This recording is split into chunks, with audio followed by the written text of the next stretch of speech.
va se baser sur ce qui peut apporter la publicité.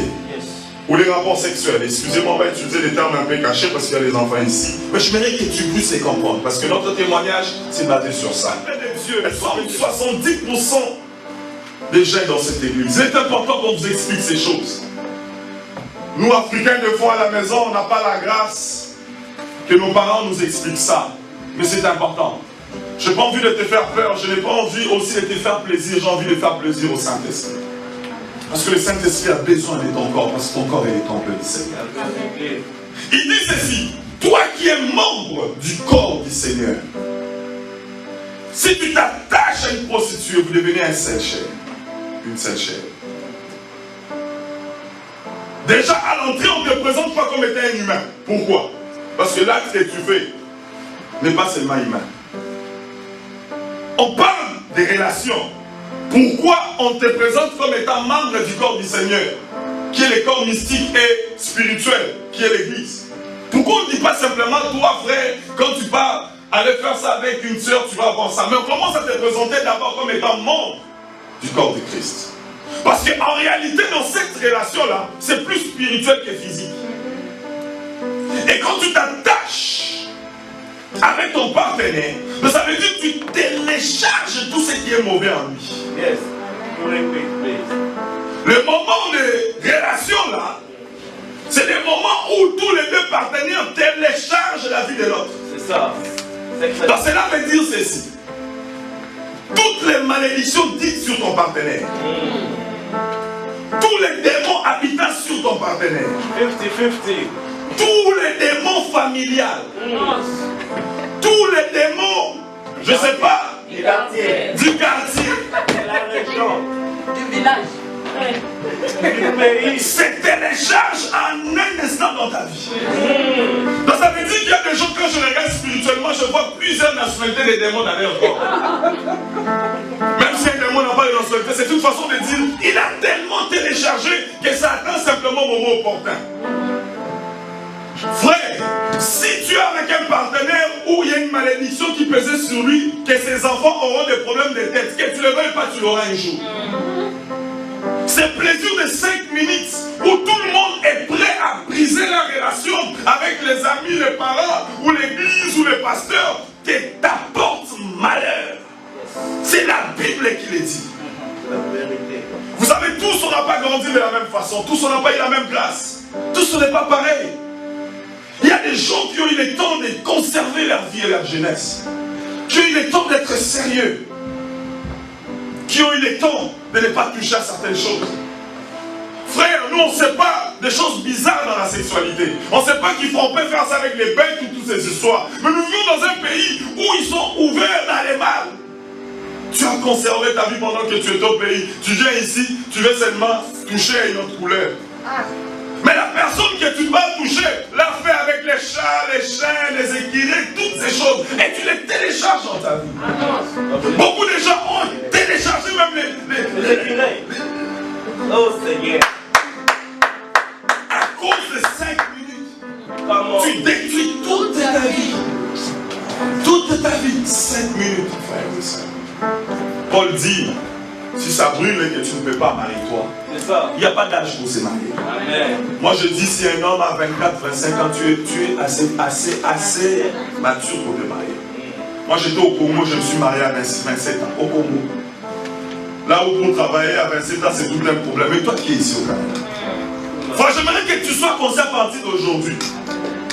Quel est le plus important chez ton partenaire, ce n'est pas ce que tu vois, c'est ce qui est. Tu ne connais même pas son état d'âme. Beaucoup de gens ont joint leur corps à des sorciers, des sorcières. Et tu ne comprends pas que ta vie commence à être détruite. Non seulement ta vie, et la vie de tes enfants.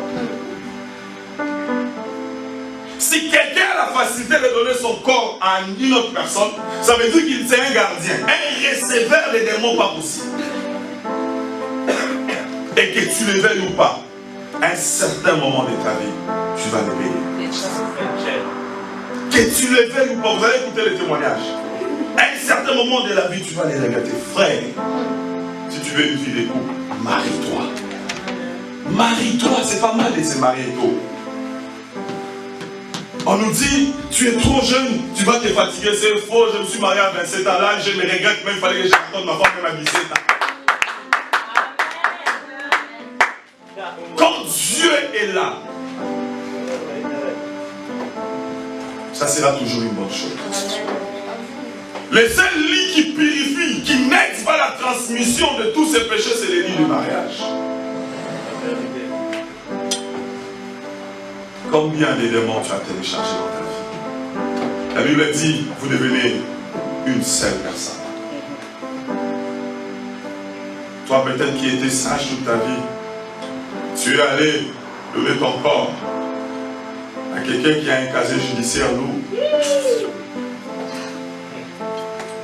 Amen. Spirituellement, en faisant cela, en fait, vous acceptez et vous donnez la légalité et la permission à tous les démons.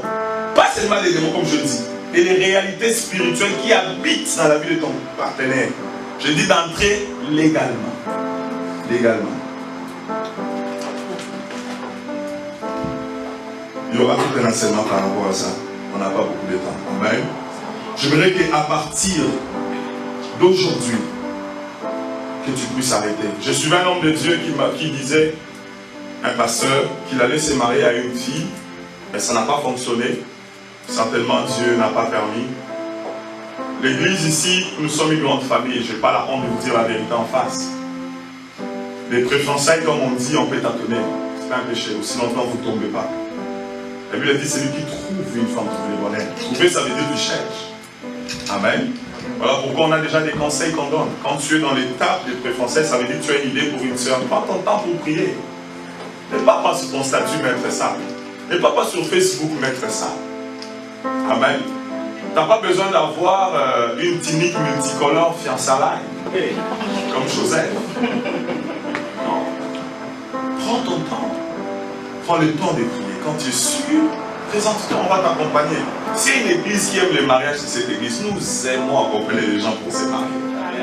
Amen. Donc on va mettre tous nos efforts pour t'accompagner. Et le frère est en train de dire, quand juste il a quitté la sœur, un politicien lui a dit, tu as bien fait. Parce que dans cette sœur-là, nous avons notre instrument. Donc toute personne qui sort avec la sœur, 5 ans de sa vie lui est retranché. Vous pouvez même lire ça dans Proverbe. Proverbe, il est en train de dire, pourquoi tu laisses, je n'ai pas le verset en tête, pourquoi tu laisses ta force d'une étrangère et tu regardes tes années se faire retrancher. Et ta vigueur s'est dissipée. Amen. Je vais te choquer. Quand le diable a la légalité d'agir dans ta vie, même Dieu ne peut pas les toucher. Oui, parce qu'il y a les péchés en toi. S'il y a